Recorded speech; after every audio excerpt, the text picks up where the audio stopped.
Pinterest Perfect is a real thing in classroom decor. Dig in. Thoughts for classroom decoration.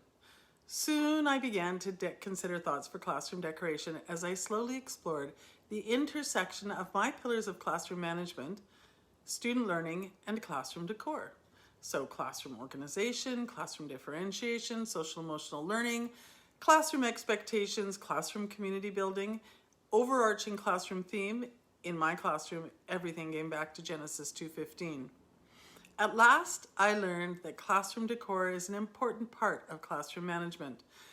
The purpose of classroom decor was not for me to let loose my passion for all the cute and colorful stuff I saw everywhere.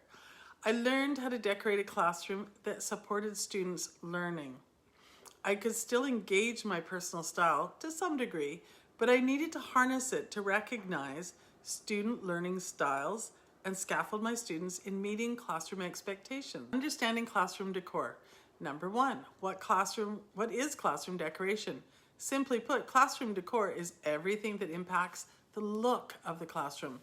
Although I would not have included the cord that wound its way from the projector across the ceiling of my classroom and down the wall, over my desk, and finally to my computer as an intentional element of elementary classroom decor, I can't say it didn't impact the look of my classroom.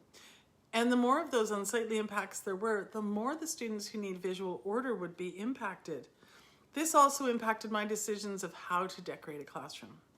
Number two, what is classroom style? I'm an outdoor enthusiast and I bring my passion for the outdoors into the classroom. But that does not mean that every bulletin border is a collage of cute and colorful graphics of animals from around the world. However, deciding how to decorate a classroom includes bringing your personality to the table. Instead, I expressed my style with a neutral background, green storage bins, plants, and lots of student art that connected wherever possible to the content area as it related to nature. Because student art is a fantastic way to decorate your classroom. Number three, how does classroom decoration affect learning and classroom management? My pillars of classroom management are, again, classroom expectations, classroom community, differentiation, social emotional learning, and classroom organization. These pillars are evidence-based and effective, and my classroom environment needed to reflect these pillars. So my classroom decor had to align with these pillars, and indeed were impacted by my thoughts on how to decorate a classroom. So A, how to decorate a classroom to scaffold classroom expectations. Did I have my classroom expectations posted somewhere using anchor charts? My classroom also included posters that supported a growth mindset, and I referred to these posters all the time when I was encouraging students to face a challenge or affirming their work and trying their best and persevering. Did the visual busyness of my classroom negatively impact my students' ability to meet the classroom expectations? Does my classroom decor escalate my students? Is it too busy? B, how to decorate a classroom to build classroom community. How can I use student work to decorate the classroom in a way that builds classroom community? Arranging furniture that supports formal classwork and informal free time activity collaborations. Whole class projects like murals are great for collaboration and beautiful. How to decorate a classroom for differentiation in the classroom. Did my decor include interactive displays that kinesthetics could touch and the auditory students could learn from as they interacted with their peers in the display?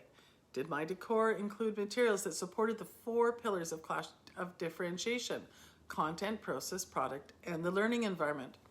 Or was it only designed to support visual learners and then perhaps overwhelm the visual learners? D, how to decorate a classroom to support social emotional learning, or SEL. My classroom was less about posting all the anchor shots on feelings and social emotional learning, which is a lot. Instead, I focused on ways to support my students in developing the growth mindset and emotional intelligence that would serve them. Much of how to decorate in a way that supports their social emotional learning is covered under the other pillars, but here are a couple more. Does your decor include a place where students can choose to work quietly without distractions? At the beginning of the year, I had 3 officially. By the end of the year, they were so popular, I cobbled together about 8, kind of. Does your decor include tools to communicate appropriate levels of self-regulation? In my class, I had a zones of regulation poster up. It wasn't small and it was very simple, but it served its purpose. E, how to decorate a classroom to manage your classroom organization. Although classroom organization is about more than the physical elements are an integral part of classroom decor. Is there a cozy place or two to read books? Is there a quiet place like the one I mentioned in SEL? Are the organizational systems you've put into place labeled in such a way that they serve both form and function?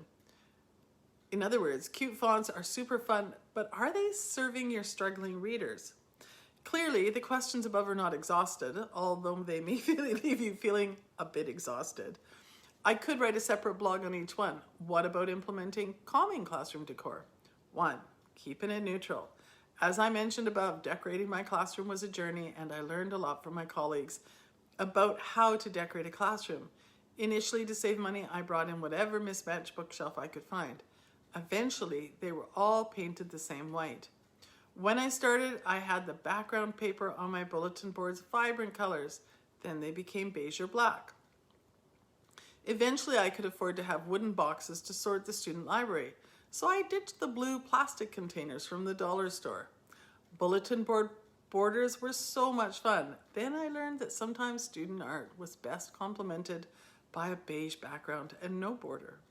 Earth tones became the background for what mattered most, and this aligned with my overarching passion for the environment.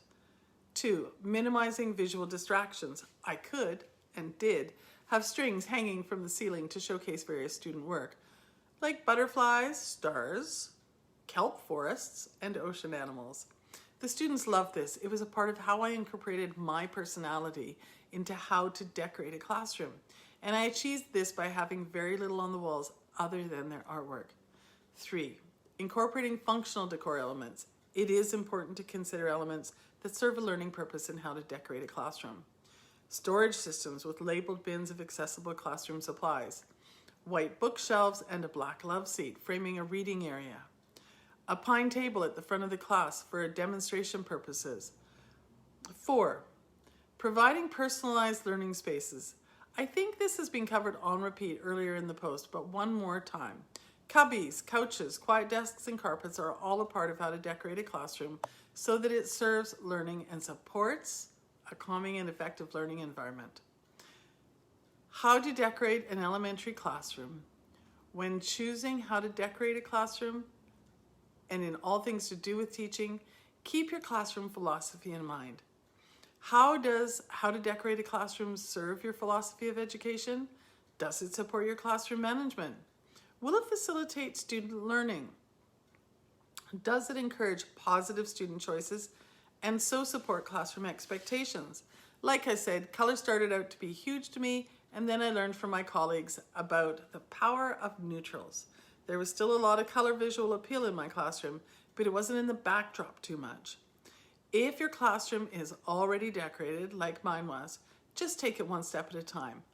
Find your balance and see what works in your context with your students.